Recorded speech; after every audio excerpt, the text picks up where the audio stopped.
So here's the great title, Self-Cultivation Without a Self. I'm going to have to peek at it too.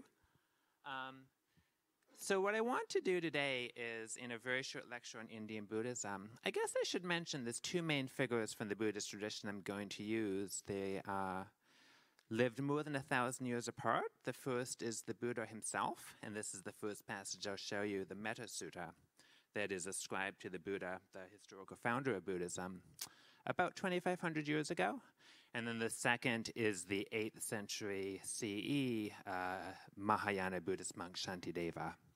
And so I draw on them because they give really beautiful illustrations of two of the emotions I want to use.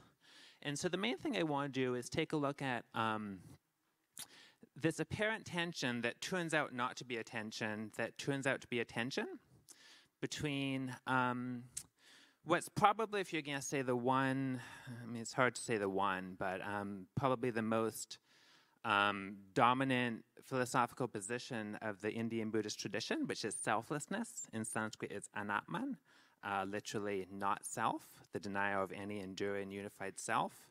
And then this incredible emphasis throughout the entire period of Buddhism in India, which lasts well over 1,500 years and then continues in many other countries, in developing a virtuous character. So with my title here, I'm alluding to what appears to be a bit of a tension there. How can you cultivate a virtuous character when you deny that selves exist? And I think with about 25 minutes, we have just enough time to show why that isn't as much of a tension as it appears to be, although and so the way I would do that is begin by looking at 3 Buddhist virtues, or at least something that can be relatively naturally translated as a virtue, and give quick definitions of them based upon the Buddha himself and then Shantideva. And then I will introduce what Buddhists mean by denying the self. And I think relatively easily we'll see why this isn't at least obviously incompatible with developing a virtuous character.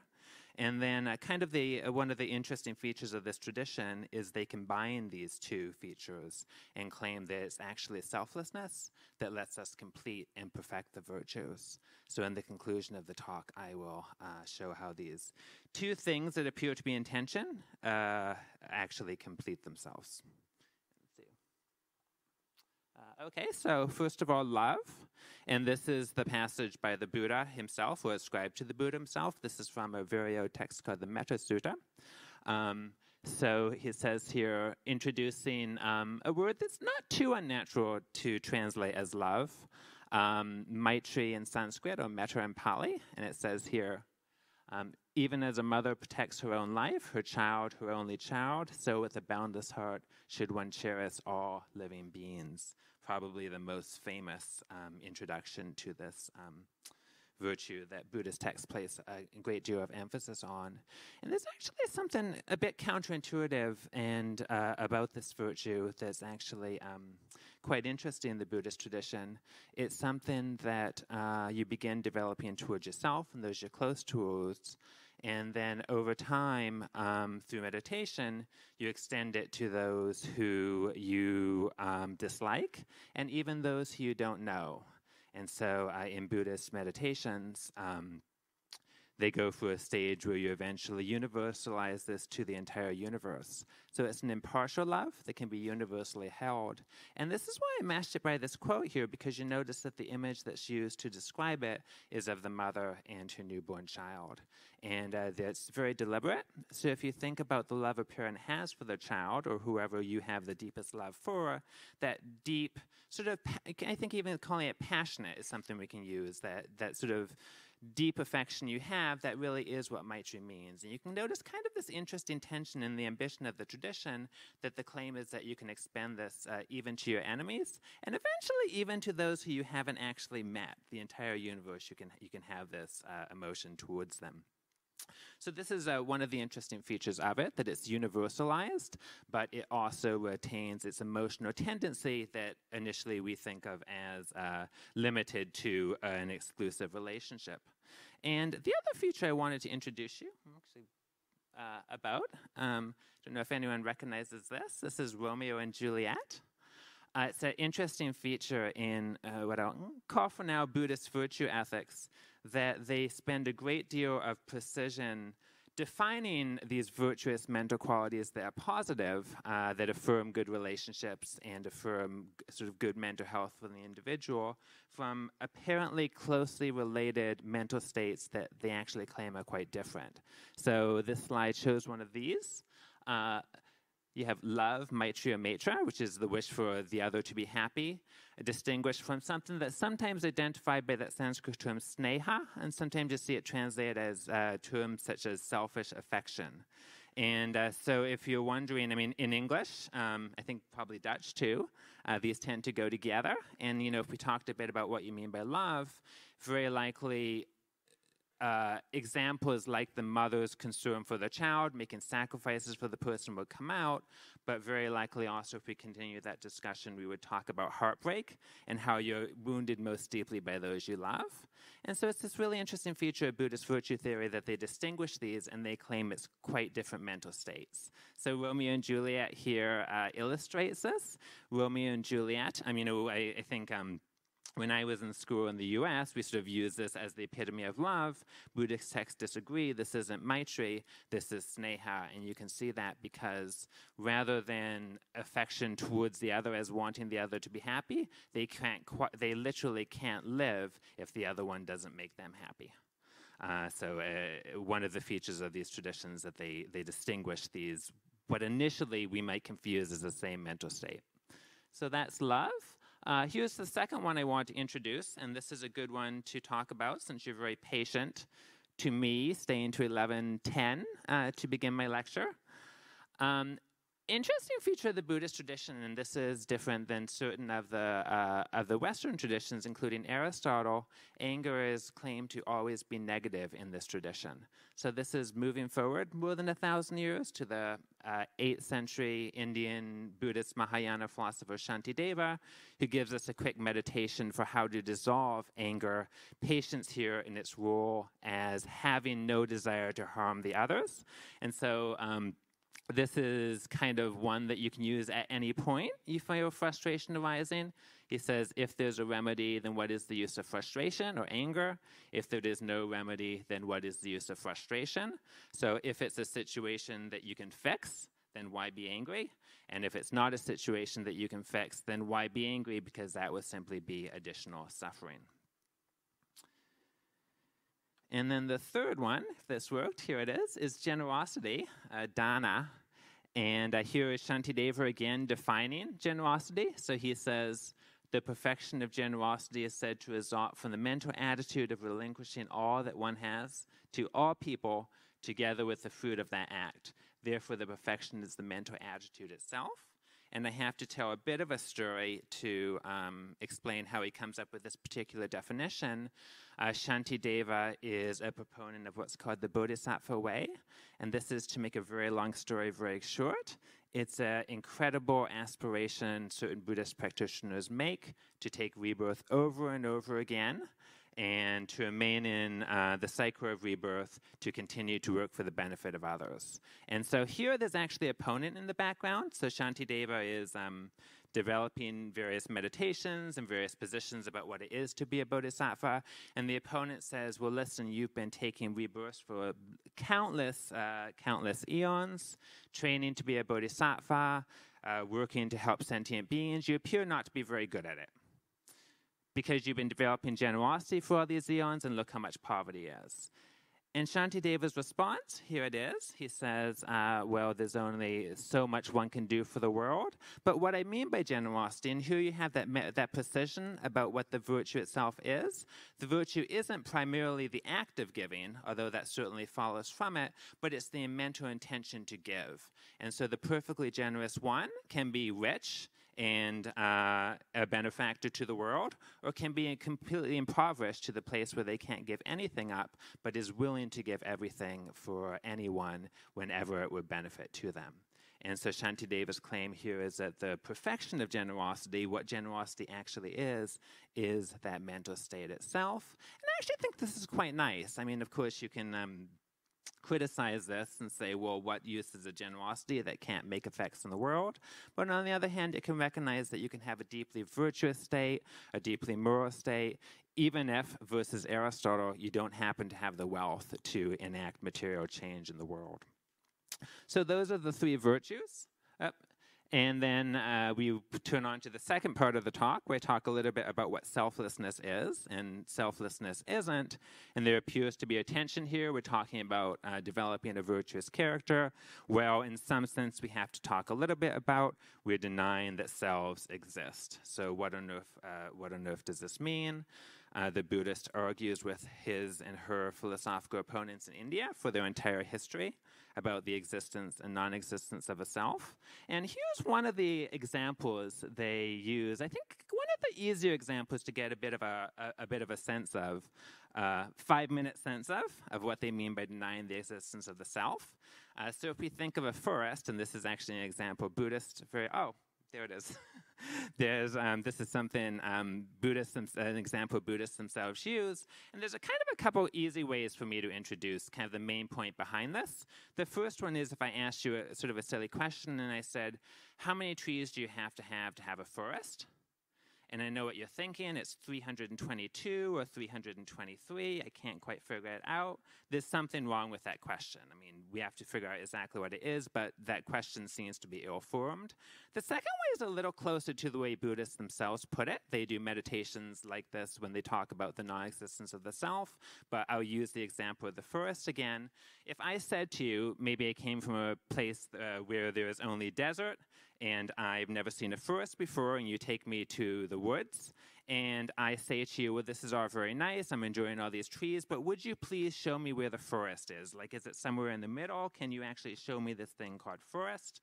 And of course, that's a mistake. And the mistake, and so this is what Buddhists try to help us understand by using examples like this, of course, a forest isn't one unified thing. A forest is a bunch of other stuff. It's a bunch of trees relatively closely together. There's got to be soil in there. There's rain. There's various animals. There's an ecosystem. This is what we mean by a forest. So a forest, and so I give you the word in quotes there to show that I'm referring to the word forest. It's in Sanskrit, it's prajñapti. A nice translation of that gets that the meaning of it is conceptual designation. So it's a concept, a piece of language that lets us group together a bunch of independently existing stuff. Here are the trees, the soil, the animals, and just via language, just via the way our minds work, just via the way we use concepts, we can group it together and treat it as if it's one thing, even though it's a plurality, always was a plurality, and always will be a plurality. So do forests exist? Yes, but not the way we initially think they are. They don't exist as a unified thing. They exist as a plurality of stuff we conceptually group together. The Buddhist opponent isn't too worried about forests. They'll generally give them that example.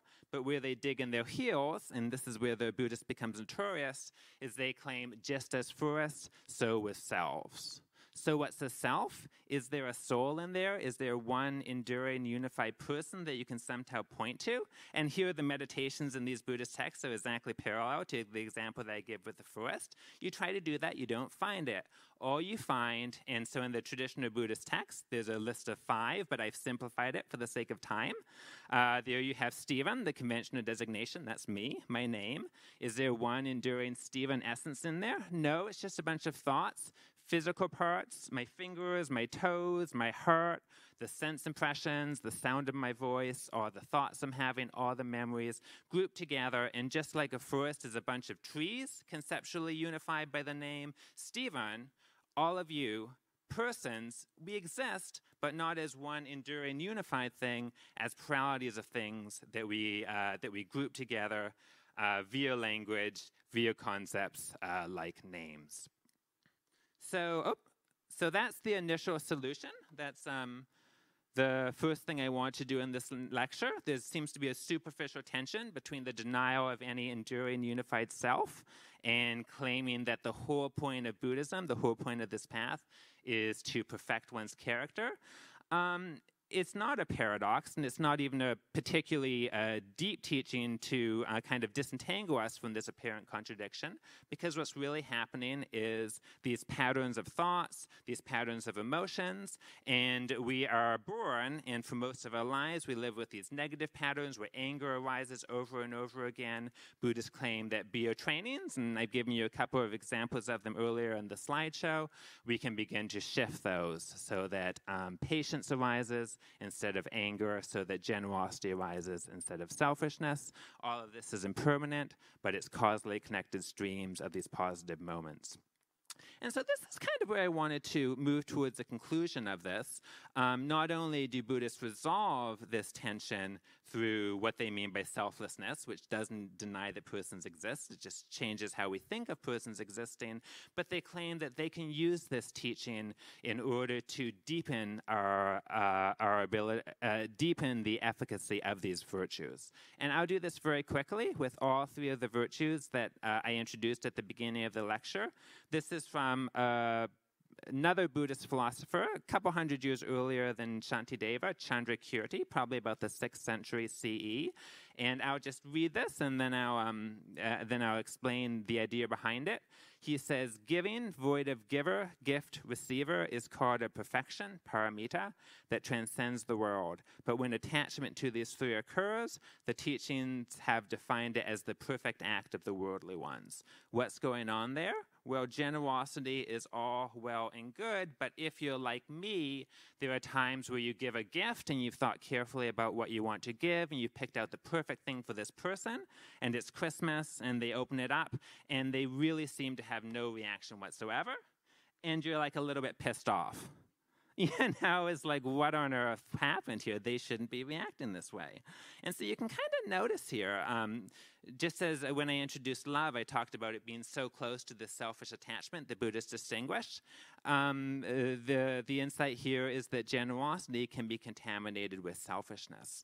And so there's this really interesting metaphysical psychological implication of a metaphysical realization of selflessness here that Chandrakirti is referring to.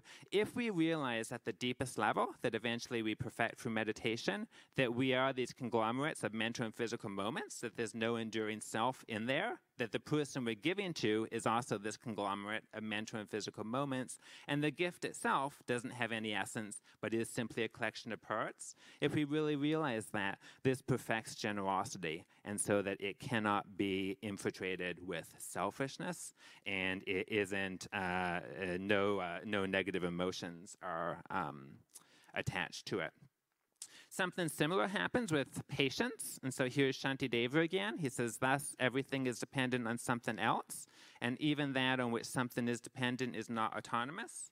Hence, why would one get angry at things that are inactive, like apparitions? So we talked about how persons are collections of mental and physical moments, and the other term that does an enormous amount of work for the Buddhist here is causality, dependent origination.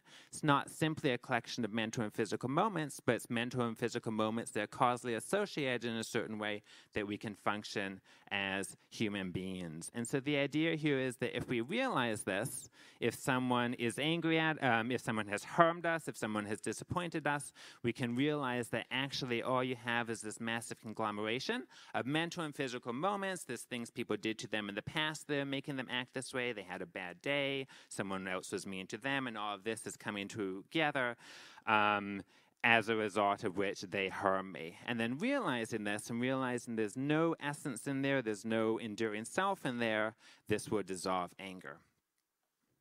And then finally, back to Romeo and Juliet and the mother, Maitri as in Buddhist love versus Romeo and Juliet as in selfish attachment.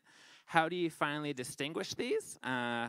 Buddhists understand that for ordinary people, they go together very frequently. Certainly, there was almost certainly something of Maitri and Romeo and Juliet's relationship too, but it's finally realizing the selflessness of both people in the relationship that kind of somewhat seemingly paradoxically allows Maitri to be disentangled from selfish attention. And so one can realize in the way persons exist, not as enduring unified selves, but as collections of mental and physical moments, allows you to have a much more pure care for them.